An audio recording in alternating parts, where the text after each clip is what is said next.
Darah haid.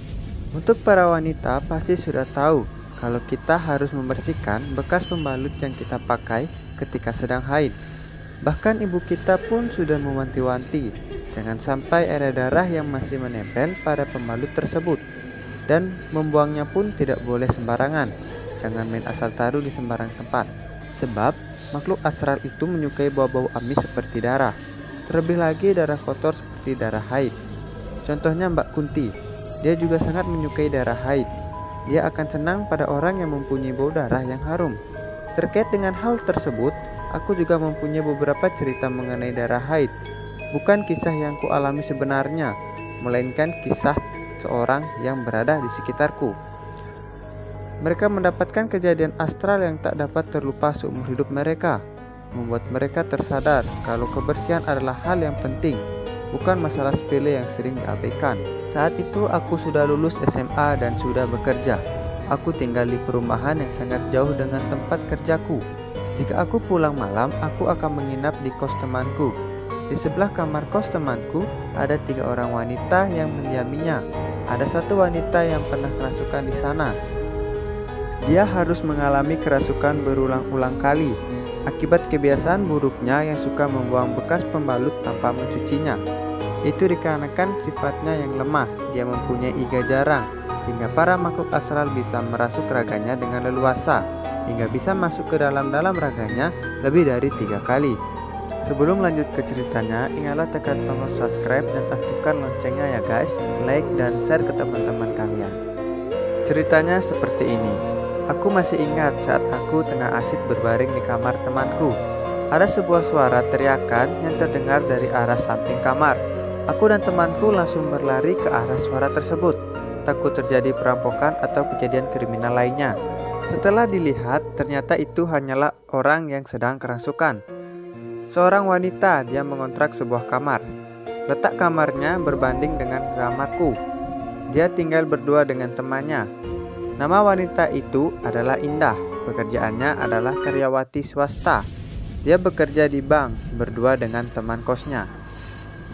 Dia menggaruk-garuk kukunya ke sebuah dinding putih, lalu tertawa dan meraung lagi. Beruntung ada bapak kos di sana. Beliau langsung membantu mengeluarkan makhluk astral dari tubuh Indah. Setelah semuanya reda, kami langsung membubarkan diri dan pulang ke kamar masing-masing. Sebelum Mbak Indah kerangsukan, aku pernah melihat sosok makhluk astral berupa kuntilanak tengah berdiri di depan pintu rumahnya. Saat itu, aku tengah berjalan menuju kos. Setelah lebih bekerja seharian di kantor, aku pulang ke kos jam 8 malam karena aku mengambil jatah lembur. Namun, aku tak menanggapi kehadiran sang makhluk astral saat itu. Bentuk sang kuntilanak sangat menyeramkan. Rambutnya seperti gimbal namun panjang sampai sepinggang. Bentuk hidungnya yang patah juga sangat aneh.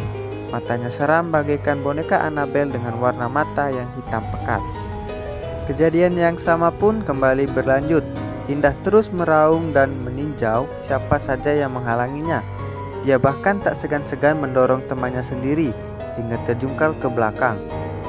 Ini adalah kali ketiga Indah kerangsukan.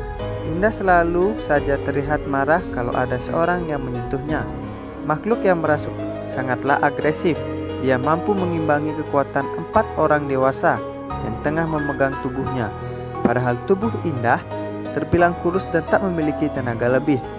"Mau apa kamu? Kenapa kamu merasuki tubuh orang ini?" tanya Pak Kos. Indah tersenyum horor. Dia tak menjawab pertanyaan yang dilontarkan oleh Pak Kos. Ia terus meraung dengan liar. Setelah jam berlalu, Pak Kos mampu mengeluarkan makhluk astral yang tengah bersemaya di tubuh Indah. Di saat semua telah pergi, aku masih setia menunggu Indah beserta 2 orang temannya. "Makasih adek sudah mau menemani kita," sahut Devi teman Indah. "Sama-sama mbak, ini mbak Indahnya kenapa ya? Kok kesurupan terus?" tanya aku penasaran. "Aku juga tidak tahu, dari hari Kamis kemarin dia terus-menerus kesurupan. Aku juga bingung." Jam menunjukkan pukul 9. Aku masih setia menemani Indah, Devi dan Gita. Mungkin aku akan pulang ke rumah setelah jam 10 malam. Aku memegang lengan kurus milik Indah. Tubuhnya masih tetap terasa dingin. Wajahnya tetap pucat. Firasatku mulai terasa tidak enak. merasakan atmosfer ruangan kamar yang mulai berubah. Tiba-tiba saja suhu ruangan menjadi panas, padahal AC sudah dalam keadaan on. Aku rasa ada makhluk dari dunia lain yang tengah bersama dengan kami di ruangan ini. Kok hawanya mulai tidak enak ya Git? Tanya Devi pada temannya. Gita mengangguk. Iya, kok rasanya merinding ya? Mereka berdua tampak terlihat bingung sekaligus takut. Kedua wanita itu saling menatap satu sama lain, merasakan ketakutan dan keanehan yang sama. Namun, mereka tak banyak bicara, hanya menggunakan bahasa tubuh dengan isyarat. Kenapa, Dek? Tanya Devi. Aku menggeleng pelan. Mungkin Devi bertanya seperti itu karena dia tengah melihat wajahku yang terlihat sangat serius. Aku memang sedang berkonsentrasi, merasakan kehadiran makhluk astral yang terasa sangat negatif. Ada hawa tertentu di depan pintu kamar. Aku merasakan ada seorang yang tengah berdiri di sana. Siapa kamu? Tanyaku. Sosok itu masih setia berdiri di depan pintu. Aku masih merasakan kehadirannya di sana. Kamu kenapa, Dek? Jangan bikin Mbak takut dong, ucap Devi. Iya nih, Dek, jangan bikin Mbak Gita takut, sahut Gita. Tidak ada apa-apa, Mbak Devi sama Mbak Gita tidak usah takut. Baru saja ingin mengucapkan ayat suci, sosok itu merangsak masuk ke dalam kamar dengan kecepatan super. Dia terlihat seperti bayangan gelap, bergerak seperti angin, dan dengan cepat masuk ke dalam tubuh Indah. Sebelum masuk, ku tengok wajahnya sekilas. Dia adalah sosok kuntilanak yang pernah aku lihat. Setiap malam dia selalu berdiri di depan pintu kamar Indah. Aku tidak tahu apa yang dia inginkan dari Indah. Sosok itu masuk ke dalam tubuh kurus Indah. Itu berarti Indah kembali mengalami kerangsukan. Matanya melotot ke arahku, seakan kedua bola matanya itu akan segera keluar. Devi dan Gita terlihat sangat panik. Mereka langsung memegangi tubuh Indah yang mulai berontak. Tak lupa memegangi kedua tangannya yang meronta-ronta ke sana kemari. Mbak, mending panggil Pak Kos lagi deh, suruhku. Secepat kilat, Devi langsung berlari mencari bantuan. Sedangkan aku masih berada di dalam kamar bersama Gita. Kami berdua membantu menahan tubuh Indah yang mulai tak terkontrol. Kamu siapa? Kenapa kamu ganggu orang ini terus? Aku mencoba membuka komunikasi dengannya. Dia tersenyum sinis, lalu tertawa bak seorang kuntilanak. Aku memegangi kedua tangannya, mataku melotot menatap wajah Indah. Tapi Indah malah terkikik saat melihatku. Sang makhluk astral yang merasukinya terlihat tak takut padaku. Kamu tidak usah ikut campur, ini adalah urusanku. Indah akhirnya membuka suara. Ini juga urusanku, kamu tidak berhak merasuki tubuh yang lain sesuka hati kamu, ucapku sinis. Hihihihi, tapi apa kau anak kecil? Dia mendorongku dengan kekuatan penuh. Untung saja aku tidak sampai terjungkal dan jatuh dari ranjang tidur. Indah terus tertawa sembari duduk bersila. Indah mengacak-ngacak rambutnya yang tererai bebas, lalu memainkan rambut tersebut. Dek, kamu tidak apa-apa? Tanya Gita. Dia tampak sangat takut melihat kelakuan temannya yang sangat liar. Tubuhnya perlahan mundur menjauh dariku dan juga Indah. Gita juga memilih untuk berdiri di ambang pintu kamar. Anak ini sangat jorok, aku suka dengan anak ini. Hihihihi, ungkapnya. Apa maksud kamu?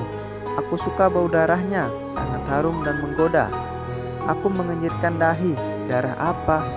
Darah haid. Wajahnya mulai terlihat sangat seram.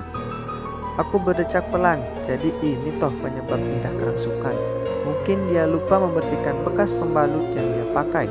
Sampai-sampai ada sosok makhluk astral yang menyukai bau darah kotornya. Lebih baik kamu pulang, suruhku.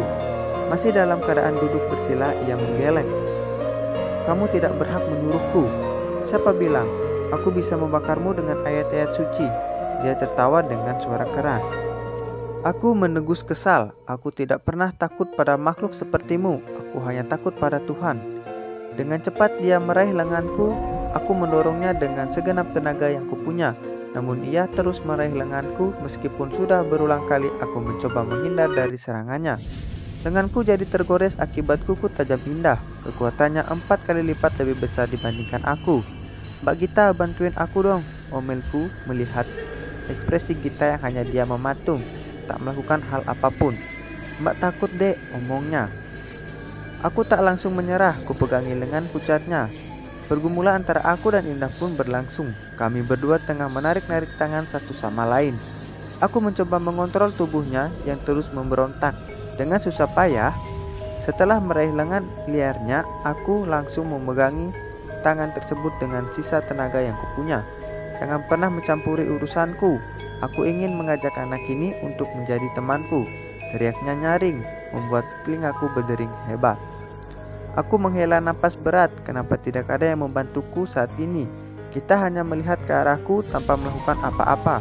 Aku yang terus memegangi Indah sendirian, sembari mengundur dalam hati, menanti Devi datang dan membawa Pak Kos kemari. Kenapa dia lama sekali? Apa jangan-jangan ia pingsan?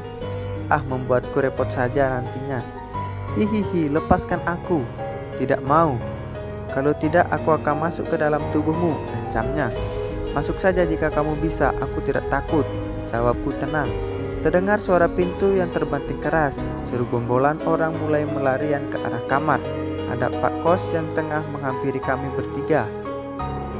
Dengan sigap, Pak Kos segera memegangi kepala Indah, membacakan lantunan ayat suci tepat di depan telinga Indah, membuat Indah menggeliang dengan hebat. Panas, panas, teriaknya. Tubuh Indah kembali meronta. Dia berteriak dengan sangat nyaring. Hingga beberapa menit kemudian, makhluk kasar tersebut berhasil keluar dari dalam tubuh Indah. Dan beberapa hari kemudian, setelah ia sadar dari pingsannya, Indah mulai menceritakan semua padaku. Lagi-lagi karena kebiasaan jorok Indah malah kerasukan. Ia lupa mencuci pembalut yang telah ia pakai. Tanpa berdosa, ia malah menaruh bekas pembalut tersebut ke dalam kantung plastik hitam, lalu menggantungnya begitu saja selama berhari-hari di samping pintu rumah tanpa membuangnya. Pantas saja, beberapa hari yang lalu, saat malam sepulang bekerja, aku melihat penampakan sosok kuntilanak yang tengah berdiri di depan pintu rumah Indah. Ternyata, makhluk astral tersebut sedang menembaui darah haid milik Indah, membuat sang makhluk astral menyukai aroma darah kotornya. Hingga makhluk astral itu mencoba merasuki tubuh sang pemilik aroma darah, dan ia berhasil melakukannya. Sebelum mengalami kerasukan, Indah berulang kali merasakan hal aneh, seperti ia sering mendengar suara aneh dari depan pintu kamarnya, mendengar suara seseorang yang tengah memutar knop pintu, dan yang lainnya. Karena tubuh Indah yang terbilang kurus dan lemah, belum lagi seminggu ini badannya mulai drop, dikarenakan pekerjaannya di kantor mulai banyak, ditambah ia selalu mengambil jatah lembur. Itu membuatnya semakin mudah dirasuki oleh makhluk tak kasat mata. Untung yang tak lagi mengalami kerasukan setelah peristiwa malam itu. Indah juga mulai membuang bekas pembalut yang ia gantungkan begitu saja sebelumnya. Ini adalah pengalaman yang sangat berarti untuknya. Ia tak akan pernah melupakan peristiwa semacam ini dalam hidupnya. Terima kasih.